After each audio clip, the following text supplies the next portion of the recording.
Do you remember Candle Cove? That weird little kid's show from the 70s? The one with the puppets and the pirate ship? I do. I remember it so vividly, like it was on just yesterday. It wasn't some big national broadcast, just a local program that aired only in my area. It was low budget, you could tell, but it had this strange, magnetic quality that somehow burned itself into our childhood memories. The main character was this little girl named Janice. She imagined herself being friends with a crew of pirates. Their whole quest was to find a mysterious, magical place called Candle Cove. They never really explained what Candle Cove was, just that it was their ultimate destination. But the pirates, there was something so wrong about them. They were these crude, life-sized marionettes. Their mouths weren't articulated. They were just these crude cuts in the fabric that would open and close with these disturbing, unnatural movements. There was Horace Horrible, who had a monocle and a weirdly curled mustache, and he was always muttering about something under his breath. And Poppy the pirate, the captain, this big, gruff puppet with a glass eye that seemed to stare right through you. I remember one episode where his good eye just fell out, and you could see this hollow, black void behind it. They kept filming. No one even acknowledged it. It was like it was supposed to happen. But the one that truly terrified me, the one that still gets under my skin, was he wasn't even a pirate, just this presence on the show. He was a skeleton puppet, dressed in a tattered top hat and a long, dark cape. And his whole thing was that he wanted to grind your skin. His jaw was hinged wrong, so when he talked, his teeth would just scrape and grind against each other, creating this awful, grating sound. I can still hear it in my head if I think about it too hard. He would just float on screen, his empty sockets staring, and whisper, "You have to go."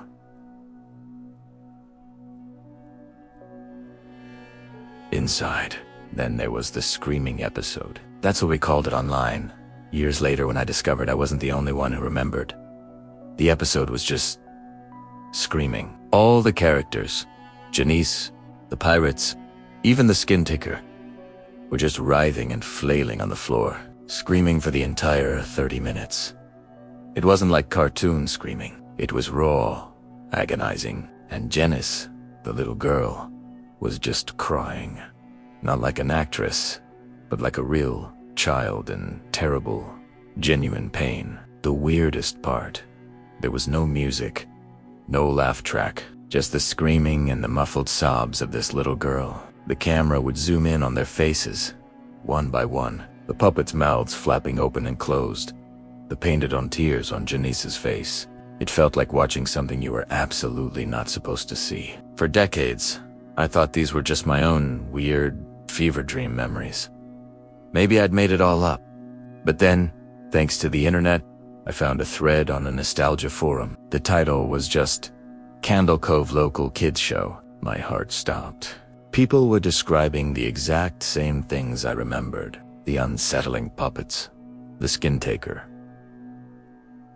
the screaming episode. We were all from the same small area, all around the same age. We spent days sharing these fragmented memories, trying to piece together the episodes we could barely recall. It was validating, but also deeply unsettling. How could we all remember this bizarre, traumatic show? One person in the forum, a guy named Mike, decided to ask his mom about it. He figured she would remember having to watch it with him back in '72.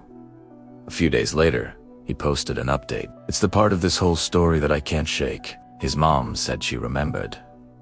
She remembered it very clearly. She told him that every day, at 4 o'clock, he would tell her he was going to watch Candle Cove. He'd go into the living room, turn on the TV to an empty channel, and just sit there, staring intently at the screen for a solid 30 minutes. She said she'd ask him what he was watching, and he'd get so excited, telling her all about the pirates and the adventures they were having. She thought it was just a cute, imaginative game he played, but she was adamant.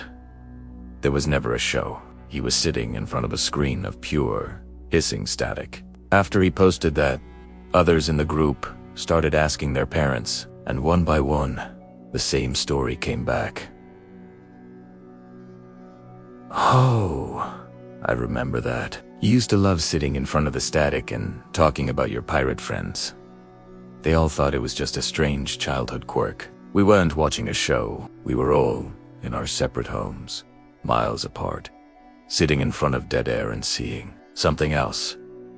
We were all watching the same thing, the same pirates, the Summerseep, the same terrifying. Something was being broadcast, but not through the airwaves. It was broadcasting directly into our minds. It planted these memories, these shared nightmares, and made us believe they were real. It created a children's show out of nothing but static and suggestion.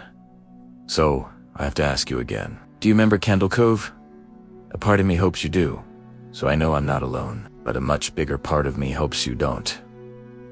Because if you do remember, what does that say about what was really watching you when you were a kid, sitting in front of the television? Maybe it's better to just let some memories stay buried. Maybe it's better not to know what's hiding in the static.